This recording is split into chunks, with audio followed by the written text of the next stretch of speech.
basahin ko nga itong Bible pa. Kilalanin ko lang si God. Hindi man siya masyado talagang kilala. Ang intention ko is basahin siya para siyang ganito eh. Daling ko kayo sa isang moment. Alam mo sa Avengers, di ba, nung nanood tayo scene ng Endgame, may scene doon na favorite natin, yung na-wield ni Captain America yung hammer. Napalakpakan tayo lahat. And sa mga ladies naman, para makarelate kayo. Alam niyo yung scene ng batang Tom Cruise sa isang movie niya? You complete me. Pag sinabihan ka ni young Tom Cruise ng ganun, syempre, di ba, kikiligin kapag ikaw yung babae. What's up guys? JM here. Welcome sa iyong spiritual fitness journey muna tayo. I'm discussing it kasi it's about time na rin. Hopefully mag-resonate kayo sa share ko ngayon. Nabasa ko yung Bible from cover to cover. Nag-start ako noon ng January 2024. Ginawa ko siya as New Year's resolution ko. And tinapos natin yung buong Bible ng almost more than 1.5 years. From whole 2024 until 2025, coming into 2026. So, August ng 2025. And hopefully, as the weeks goes on, dahil New Year na, paano ako naging eager and naging excited sa pagbabasa ng Bible. Disclaimer, hindi ako expert sa Bible, hindi ako nag-aral sa seminary. Normal lang ako na tao, Christian school nung elementary, high school, Catholic, tapos public school or scholar nung college. Work na, tapos yun, business side hustle, fitness. Just want to say na hindi ako expert sa Bible. Wala akong inaral na special course or hindi ako nag-seminary para sa pare or sa mga pastors. Laki ako sa church, nag-Sunday school noong time ng bata. Tapos si mama ay isang devoted Christian. Ako din, trying to live by faith, saved by grace. I'm gonna take you guys back sa moment bakit ko napag-isip-isip basahin yung Bible. Kasi nga, all throughout the years, narinig ko naman siya. Bible story sa Sunday school, sa church, and dito sa bahay, nag-Bible study si mama. Bible study groups as sa mga men and ng mga teenager pa. There's this one moment, 22 years old ako, 21 years old. Driver ako ng isang famous public speaker, author, tsaka businessman. And doon siya sa passenger. Naalala ko papunta kami Taguig nun. Every morning, pag pinag-drive ko siya, lagi siya nagbabasa dun sa iPad niya. Pray siya, ganyan. Pinapansin, tahimik lang ako. Tapos tinatanong niya ako lagi, JM, nagbasa ka ng Bible mo? Parang na-off ako. Sabi ko, ay, Bible? Alam ko na po yan. Ginanon ko siya. Tapos same yung ganito yung reaction ko. Same yung ginawa niya. Natawa siya na sarcastic. Yung natawa siyang gano'n. Sabi niya, nabasa mo na yung Proverbs, sabi niya. Na hahapyawan ko po, sabi kong gano'n sa kanya. Sabi niya, sa Proverbs, anong tawag sa taong sinasabi niya na alam niya na lahat? Ano po yun? Sabi niya, foolish, sabi niya. Hindi syempre tinamaan ako. So, isa siyang lesson sa akin nung time na yun na hindi mo nga talaga alam lahat. Tapos kung pag sinasabi mo na alam mo na lahat, isa kang taong foolish or mangmang. 21 years old ako nun. And fast forward, 2024 January, 28 na ako nun. Ilang years din bago ko na pag-decidean basahin. And what I've realized before ko basahin ko nga itong Bible pa. Kilalanin ko lang si God. Hindi man siya masyado talagang kilala. Ang intention ko is basahin siya para siyang ganito eh. Daling ko kayo sa isang moment. Alam mo sa Avengers, di ba, nung nanood tayo scene ng Endgame, may scene doon na favorite natin, yung na-wield ni Captain America yung hammer. Napalakpakan tayo lahat.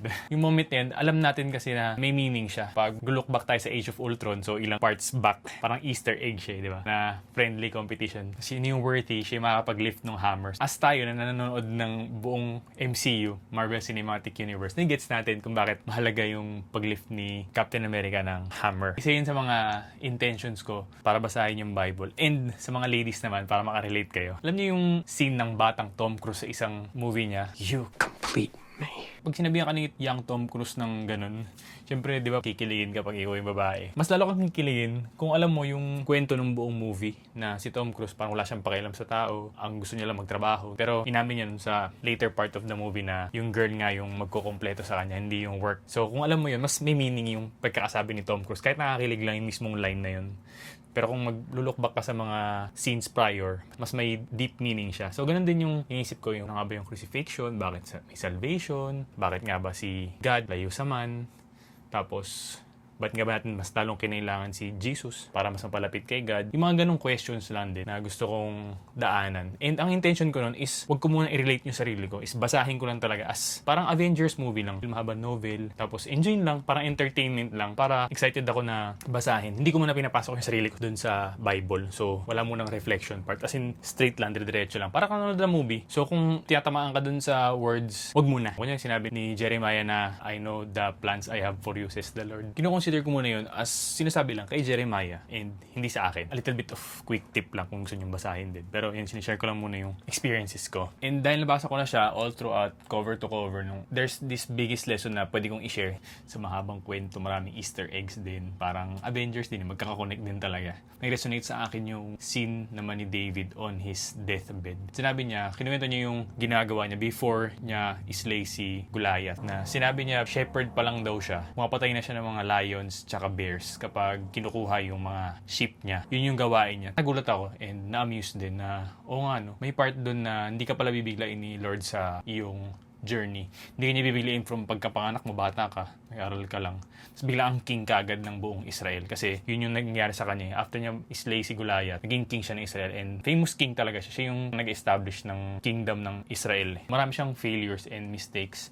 Pero as a whole, he's a man after God's own heart. Nagampanan niya na mabuti yung pagiging king niya dun sa Bible. So, sobrang nakaka-enjoy din. Parang Lord of the Rings, yung talagang gera. May ganun din action. Siguro more on mga parang 300. Yung ganun yung scene ng mga doon sa Bible habang binabasa mo. Nakaka-amuse dun sa part na yun kasi nung pinasok ko na yung sarili ko, na-realize ko na hindi ko muna bibigyan ni Lord ng bagay na sobrang laki kagad. Ilay ka mo niya sa mga bagay na maliliit lang and titignan niya muna kung pangalagaan mo buti. Katulad ni David, yung sheep talagang pinangalagaan niya. Kahit, di ba, kung ikaw nag-aalaga ka ng sheep as a shepherd tapos kinuha ng isang leon yung sheep mo, syempre pababayaan mo na, pero siya, kinukuha niya daw. Kahit nakakagat na daw yung lion dun sa sheep niya, sa leeg. Yung isang sheep na yun, kahit marami siyang sheep, hinahabol pa rin niya yung lion. Kasi kinukuha niya pa rin yung sheep. Ganun siya katapang, ganun siya kalakas, ganun siya ka-eager pangalagaan yung bawat isang sheep niya.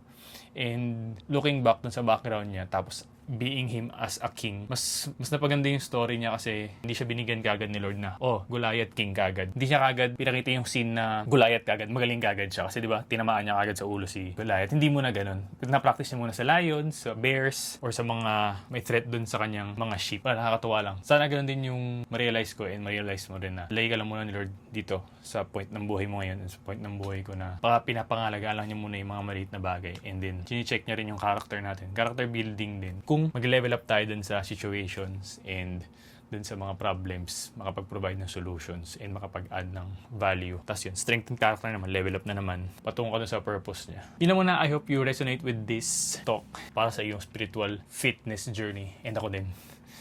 Kasi pag ina-elaborate mo or i-discuss mo ganito, parang naka-clear out din sa mind ko na i-share sa'yo. Hopefully, ganun din yung dating sa'yo nitong video na to. Let me know in the comments and subscribe kung gusto nyo ng mga ganito. Hindi lang fitness, ito rin spiritual fitness din. Hindi lang sa body. Hindi lang bodybuilding, faith building din. Gym workouts, yun yung nasa heart natin. And ito, mga na-realize ko while reading the Bible. Tinanong ko yung pastor ko nun ngayon sa church namin. Sabi ko, anong gagawin ko? Nabasa ko na yung buong Bible. Ano next kong face? May kailangan po basahin iba. Sabi niya, ulitin mo lang. Sabi niya, sige, ulitin ko. Tapos, napatanong din ako dun sa mentor ko na yun. Yung kasama ko dun sa passenger seat. Yung businessman na boss ko noon. Tuwan-tuwa siya na nabasa ko yung Bible after how many years. Na lagi niya sinasabihan sa akin. Sakit na ng ulo niya sa akin. Na lagi niya pinapabasa sa akin. And then, sabi ko, kuya, nabasa ko na yung buong Bible. Ano next ko? Na sinabi niya, ganun din. Ulitin daw. So, I've been reading it again. And then, may kasama ng research. Sinasama ko na sa YouTube. Pinapanood ko kung paano binild ni Moses yung Art of the Covenant. Yun, para may visual na rin. So, may kasama na. Hindi lang siya puro letters na sa book. Meron na rin kasama sa YouTube. Yung Bible Project, maganda. Subscribe kayo doon. Para maganda kasi may mga drawing. So, mas ma-visualize mo yung adventure. Fitness tayo, tsaka faith building. Sama kayo. Let me know in the comments. I'll reach out back to you. For sure. Reach out ka sa IG, Facebook, TikTok, and here, lalo na sa YouTube para one-on-one. Mas nakakapagkwento dito sa YouTube and sa mga YouTube subscribers ko. Appreciate you. Jamie here. Welcome sa iyong fitness journey. Let's go!